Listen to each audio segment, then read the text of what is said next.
এই যে বাংলাদেশি ভাই বোনেরা, বাংলাদেশি সাধারণ মানুষ, এই যে এত বলছো তোমরা সেভেন সিস্টার নেবে, তোমরা বাংলা নেবে, তোমরা অনেকগুলো রাজ্য একসাথে করে গ্রেটার বাংলাদেশ বানাবে। আমি তো শুনলাম তোমরা নাকি আমাদের দেশ থেকে কত মেট্রিক টন চাল কিনছো। কেন তোমাদের দেশে চাল উৎপন্ন হয় না? তার মানে এটা তোমরা বুঝতে পারছো তো যে ভারতবর্ষ ছাড়া তোমরা চলতে পারবে না। ভারতবর্ষের সহযোগিতা ছাড়া তোমরা চলতে পারবে না, এই জিনিসটাকে মাথার মধ্যে ঢুকিয়ে নাও। ঠিক আছে, এটা হচ্ছে একদম সত্য।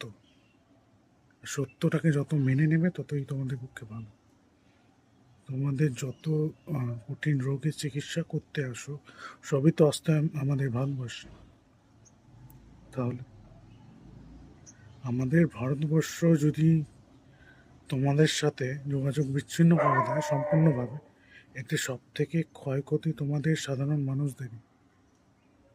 কারণ তাদের কাছে অত পয়সা নেই যে অন্যান্য দেশে যাবে, তাই তারা পার্শ্ববর্তী দেশে আসে ভালো চিকিৎসার জন্য। ঠিক আছে, আর এত অ্যালিগেশন ভারতের প্রতি, কোনো একটা প্রমাণ আছে কি যে ওসমান হাদিকে মারার পেছনে ভারতের হাত আছে? কোনো প্রমাণ নেই,